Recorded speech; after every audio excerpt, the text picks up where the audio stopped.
우리 한번 따라하시기 바랍니다. 복과 저주. 복은 하나님의 말씀을 순종할 때 임합니다. 저주는 하나님의 말씀을 불순종하여 죄를 범할 때에 오게 됩니다. 복을 비는 사람이 있는가 하면은 저주를 내리는 사람들이 있습니다. 여러분들은 축복을 하는 미덕 있는 사람들이 되시고 저주를 내리는 그러한 불밀스러운 사람들이 되지 마시기를 바랍니다. 오늘 성경에 보니까 저주 받을 자가 있다고 했습니다. 저주 받을 자는 어떤 자인가? 사람을 믿는 자, 육신의 힘을 믿는 자, 그리고 마음의 여호와를 두지 아니하고 여호와를 떠난 자가 저주를 받는다고 했습니다. 사람을 믿는 자가 저주를 받는다는 것입니다. 어떤 사람을 믿을 때 저주를 받는가? 거짓 선지자의 말을 믿는 자가 저주를 받습니다. 예레미야 선지자는 참 선지자입니다. 그래서 하나님의 말씀을 받아서 그 이스라엘 백성들이 바벨론 포로로 끌려가 70년을 살게 될 것이라고 그렇게 백성에게 전했습니다. 그러나 거짓 선지자 하나냐는 아니다. 2년 동안만 바벨론에서 살다가 돌아올 것이다 라는 것입니다. 다른 영의 말을 받고 자기 마음에서 나오는 말을 하고 백성을 미혹하는 그런 말을 해서 안심을 시키고 평화를 주려고 하나 그것은 다 거짓이기 때문에 듣는 사람이 좋아하지만은 결국은 저주를 받게 되는 것입니다. 거짓 선지자는 자기 마음대로 말을 하고 거짓 선지자는 자기 꿈을 말을 하고 하나님으로부터 오지 아니한 그런 계시를 말함으로써 자기도 저주를 받고 듣는 사람도 저주를 받는 것입니다. 함부로 예언을 해서는 안 됩니다. 저희 후배 목사 한 사람은 기도를 해서 암병을 낫게 했습니다. 그래서 암병 난 그 집에서 많은 헌금을 했습니다. 암병이 났다는 소문을 듣고서 사람들이 몰려왔습니다. 그랬을 때에 하나님께서 암병을 낫게 해주셨지 자기가 한 것이 아닌데 몰려오는 사람들마다 다 암병을 낫는다고 하면서 그렇게 거짓 확신을 심어주고 그리고 그들로 하여금 또한 많은 헌금을 받아서 결국은 사기죄로다가 감옥에 들어가고 암병도 낫지 아니했습니다. 여러분, 하나님이 주시지 아니하는 것을 말을 할 때 여러분요, 말하는 사람도 또한 그것을 받는 사람도 다 어려움에 처하게 되고 저주를 받게 되는 것입니다. 하나님으로부터 온 계시는 그것이 응함이 돼. 다시 말해서 이루어져야 바로 하나님으로부터 온 것이라는 말입니다.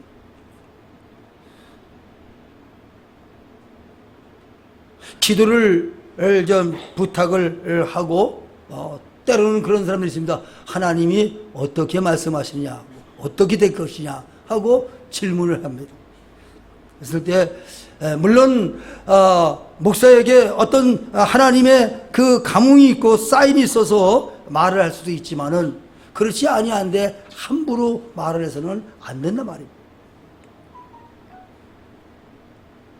여러분, 하나냐 같은 거짓 선지자의 말을 믿어서는 안 된단 말입니다. 하나님으로부터 온 말씀이 아니기 때문에 그렇습니다. 옆에 있는 안상홍이 내가 하나님이고 내가 예수님이고 내가 성령님이라는데 그런 말을 믿어서는 같이 저주를 받아 같이 지옥 가게 된다는 말입니다. 박대선이 같은 사람들은 자기가 영모라고 하면서 자기를 따르게 하고, 문선민이 같은 사람은 자기가 예수라고 하고, 이만희 같은 그런 가짜 사람들을 믿을 때에 함께 저주를 받아 지옥에 가게 되는 줄 여러분이 아셔야 된단 말이에요.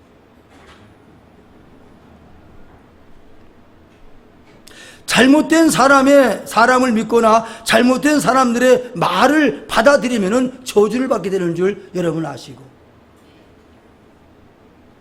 비스무리하지만은 이단자들이 수없이 유혹을 합니다.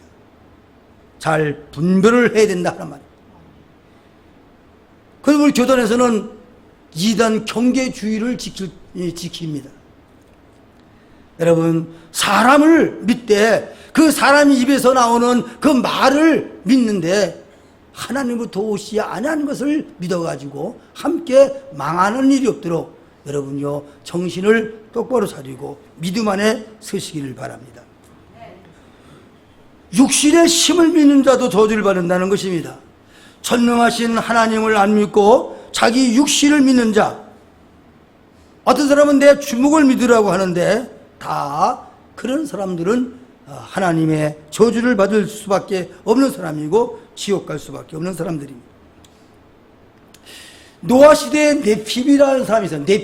네피림이라는 말은 아주 몸이 큰 그런 덩치가 좋은 거인들을 말합니다. 그러나 그들은 하나님을 믿지 아니하고 온갖 죄를 짓고 생각하는 것도 죄, 계획하는 것도 죄, 행하는 것도 죄, 말하는 것도 죄, 다 죄. 그래서 그들은 저주를 받아서 홍수의 저주를 받아서 다 멸망을 당하는 것을 봅니다. 골리앗이라는 거인도 자기 육체를 과시하다가 저주를 받아 다윗의 돌멩이에 맞아 비참하게 죽는 꼴을 우리가 봅니다. 나만 장군도 자기의 육체를 믿고서 전쟁에서 승리를 했으나 그는 문둥병이라는 그러한 저주를 받아 나아가기가 한이 없었습니다.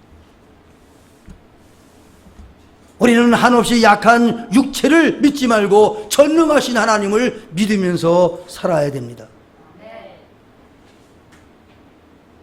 특별히 마음의 여호와를 떠난 자, 마음의 여호와 두기를 싫어하는 자가 저주를 받는다고 했습니다. 마음의 여호와 하나님을 떠난 자는 저주가 임한다는 것입니다. 마음에 하나님의 두기를 싫어하는 자는 죄와 악을 짓게 되고 그것들이 몰려와 결국은 저주를 받게 되는 거예요. 미련하여 하나님이 없다 하는 자에게는 부패와 가증과 악이 들어와 저주 아래 놓이게 된단 말입니다.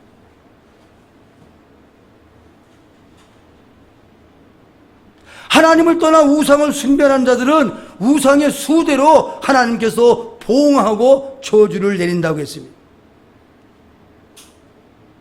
예수를 떠나 예수를 팔 생각을 가지고 예수를 판 가룟 유다는 저주를 받아 창자가 터져나와 죽음을 당하는 것을 봅니다. 그런 사람은 차라리 나지 않았으면 좋았을 것이라고 했습니다. 오늘 성경에서 저주의 내용이 몇 가지가 나오는데 어떤 내용들이냐면은 여호와를 떠난 자에게는 좋은 일이 오는 것을 보지 못한다. 좋은 것이 오는데 그걸 보지 못한다는 거예요. 예를 들어서 70년 포로와 가가지고 참으로 즐거움으로 귀환하는데 그것을 보지 못한다는 거예요. 성전을 건축하게 가지고 기뻐 즐거워 하는데 그것을 보지 못한다는 거예요. 풍년이 와서 풍요를 누리며 만족한 행복을 만끽할 텐데 그것을 보지 못한다는 거예요.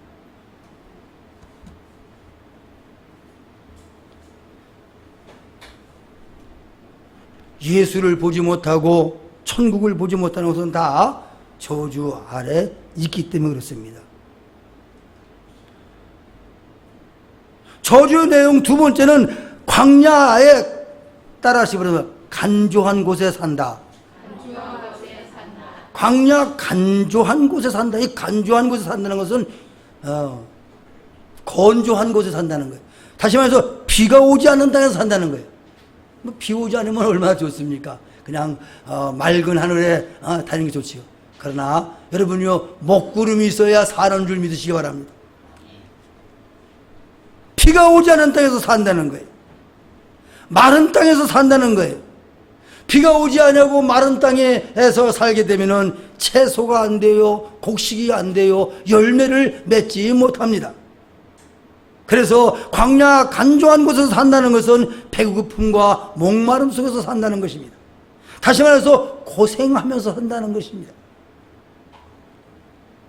또 뭐라 그랬습니까? 건건한 땅에서 산다. 건건한 땅. 건건한 땅은 무엇입니까? 소금기가 있는 땅, 소금밭에서 산다는 거예요. 연밭에서 산다는 거죠. 이 소금밭은 어떤 곳입니까? 채소가 안 되는 곳이요, 곡식이 안 되는 곳이요, 열매가 맺지 아니한 곳이 바로 건건한 땅, 소금밭이라면 그런 데서 산다는 거예요. 다시 말해서 곡식이 나지 않은 곳에서 산다는 것이요, 못 산다는 거지요. 이것은 바로 하나님을 떠난 삶이 고통이라는 것을 말씀해 주고 있는 것입니다. 또 어디서 산다고 했습니까? 사람이 살지 않는 땅에서 산다. 사람이 살지 않는 땅에서는 사람이 살 수 없는데, 사람이 살지 않는 땅에서 산다는 것. 사람이 살지 않는 땅은 어디입니까? 광야요, 아까도 말씀드린 연밭이요. 사람이 살지 않는 곳은 살 수가 없습니다. 언젠가 그 뉴스를 보니까 미국에 아주 그냥 좋은 집이 1달러인데, 1달러. 우리나라 돈 1,300원 정도 되는 거예요. 큰 집이. 그거 살면 좋겠죠. 근데 아무도 그 집을 사지도 않고 아무도 거기에 살려고 하지 않는 거예요. 이유는 거기에 어떤 굴지에 큰 회사가 들어갔었는데 그 회사가 망해가지고 나온 거예요. 그러니까 거기에 다니던 모든 사람들이 다 나오는 거예요. 그러니까 그 땅에 뭐 어떤 일을 해서 먹고 살 것이 없는 거예요. 그러니까 집이 아무리 좋아도 아무도 거기 가서 살지 않고, 아무리 집이 싸도 1달러라도 그걸 안 사는 거예요. 사람이 살 수 없는 곳에서 살 수가 없다는 거죠. 하나님을 떠난 사람은 그렇게 사람이 살 수 없는 곳에서 살게 된다는 거예요. 그것은 다시 말해서 얼마나 고생스럽게 살아가는 거예요. 못 산다는 말이죠. 그런가 하면 복 받는 사람이 있습니다. 복은 하나님이 주시는 번영을 갖다가 복이랍니다. 하나님은 언제나 복을 주신다는 것을 번영케 한다는 거예요. 자식을 많이 낳는 것도 복이고, 동물을 많이 가진 것도 복이고, 곡식이 많이 되는 것도 복이고, 비가 많이 오는 것도 복이고. 여러분, 모든 것이 다 잘 되게끔 하나님은 만들어졌습니다. 하나님은 이미 우리에게 복을 주셨는데 번영의 복을 주신다는 거예요. 하나님은 우리에게 복을 주시는데 은혜의 복을 주시는 거예요. 행복을 주신단 말입니다. 먹을 양식을 주는가 하면은 마음의 기쁨을 주십니다. 여러분, 창조가 복이라는 것이죠. 우리가 성경을 읽었을 때 하나님이 창조했을 때 어떻게 창조했습니까? 씨 가진 열매 맺는 나무를 주셨다는 거예요. 씨 가진 열매 맺는 나무를 주셨다는 거예요. 씨를 가졌기 때문에 계속해서 먹을 수 있는 길이 열리는 거예요. 열매를 주시니까 항상 맛이 있고 영양가가 있어서 살 수 있다는 거예요. 나무를 주셨으니까 그 나무에 열매를 많이 맺힌다는 거예요. 그래서 하나님은 이미 우리에게 복을 주시는데 그 번영하고 번창하고 울창하게 하는 거예요. 창조가 복이요? 따르시기 바랍니다. 예수가 복이다. 예수가 복이다. 길이요 진리요 생명이신 예수님을 우리에게 보내주셨는데 그것이 복이란 말입니다. 하나님께로 가는 길을 열어주시고 하나님을 알 수 있는 진리를 주시고 하나님과 더불어 살 수 있는 생명을 주신 거예요. 그게 복이라는 거예요.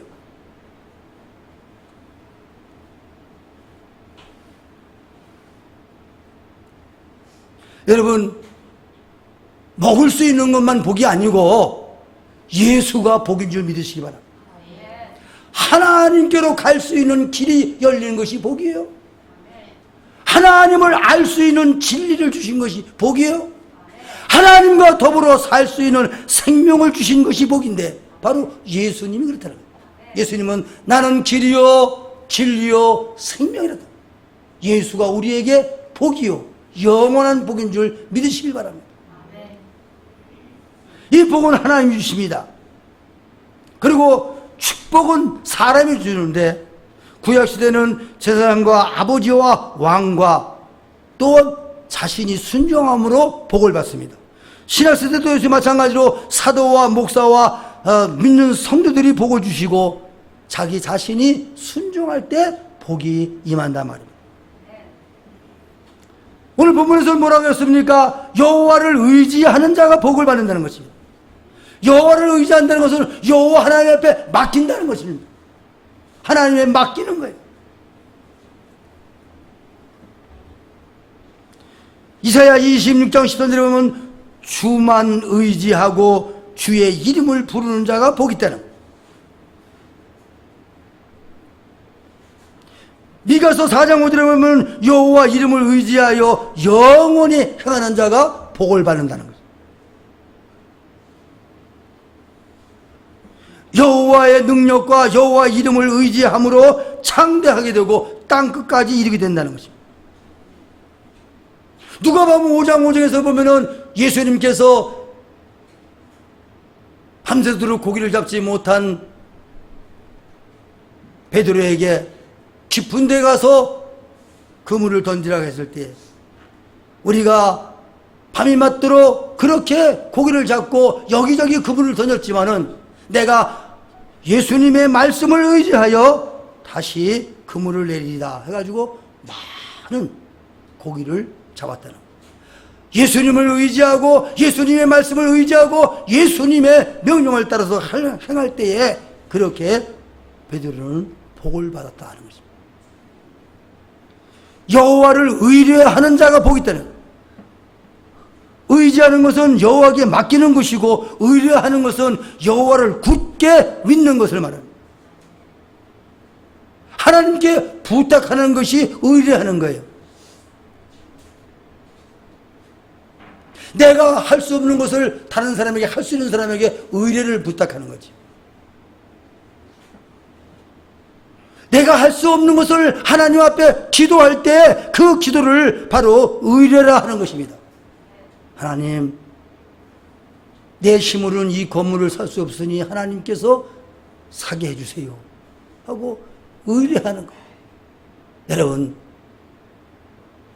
의뢰하는, 기도하는 자가 복을 받는 줄 믿으시기 바랍니다.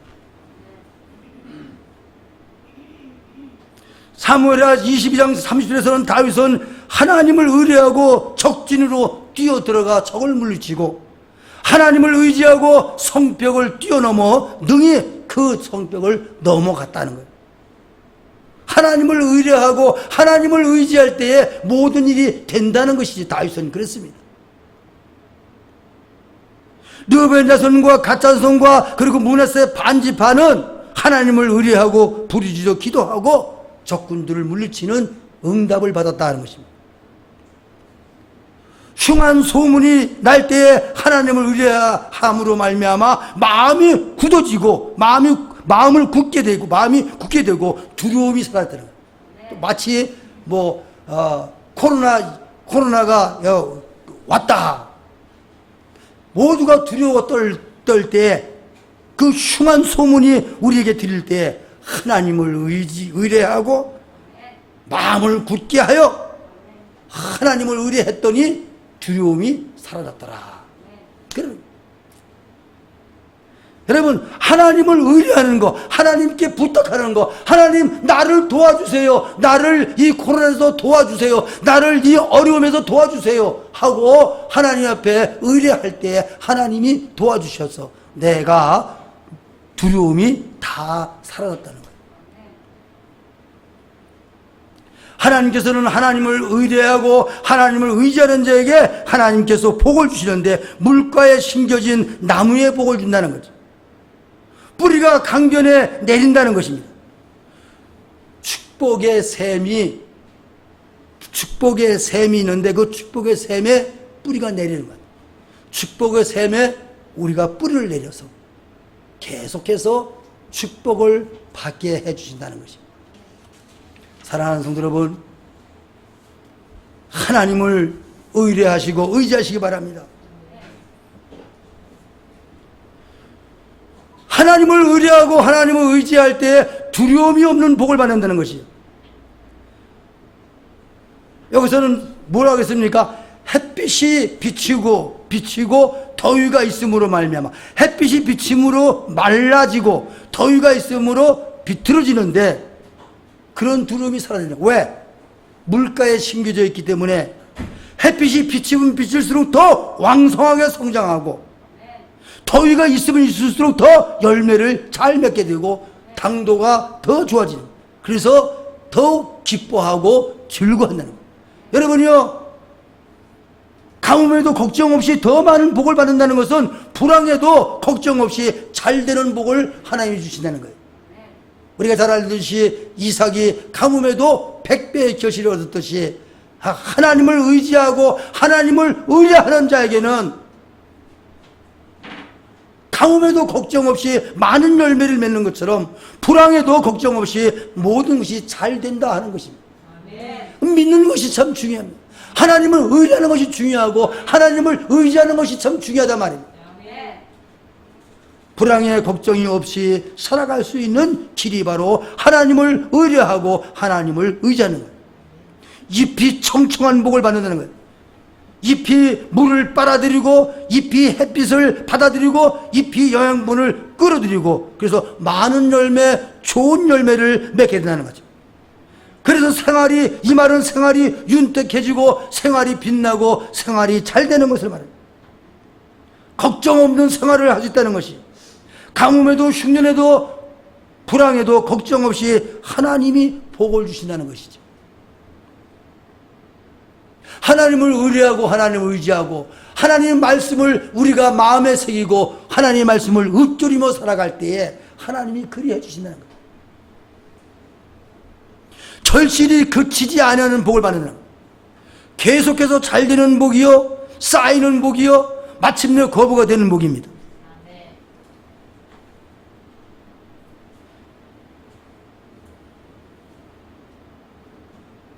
제가 어렸을 때 은행을 참 귀하게 여기고 은행 뭐 하나 먹으려면 얼마나 귀하게 여기는지 몰라요. 지금은 천지가 은행이고 그냥 밟히는 것이 은행이에요.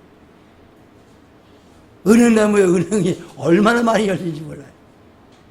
밤나무에 밤이 얼마나 많이 열리는지 몰라요. 2년 전인가요? 어느 그 기도원에 김선원 목사랑 같이 가서 그냥 밤이 얼마나 많이 떨어졌는지 허리가 아파서 멈췄어요. 감나무에 감이 얼마나 많이 열리는지 몰라요. 여러분, 결실이 그치지 않는다는 것이, 하나님께서 결실이 그치지 않는 복을 주신다는 것입니다. 은행나무에 은행이 열리듯이, 밤나무에 밤이 열리듯이, 감나무에 감이 열리듯이 그렇게 하나님께서 주신다는 거예요. 우리에게 필요한 것들을 우리 하나님이 주시는 줄 믿으시기 바랍니다. 하나님께서 신앙의 열매를 주셔서 성령 충만하여 9가지 열매를 맺고 천국 소망의 열매를 주신다는 거예요. 사랑하는 성도 여러분, 하나님을 의지하고 하나님을 의뢰하는 것, 하나님을 의지한다는 것은 하나님에게 맡기는 것이고 하나님을 의뢰한다는 것은 하나님에게 부탁한다는 거예요. 다시 말해서 기도한다는 거지요. 그리하는 사람이 복을 받는다는 거예요. 하나님을 의지하고 하나님을 의뢰하고 하나님 앞에 여러분 기도하고 하나님 앞에 간구해서 하나님으로부터 오는 복을 받아 누리는 여러분들 되시기 바랍니다. 하나님의 말씀을 읊조리며 오늘도 내일도 살아가시기 바랍니다. 저주는 하나님을 떠날 때 쳐들어오는 것이고 복은 하나님을 모실 때에 우리에게 찾아오는 것입니다.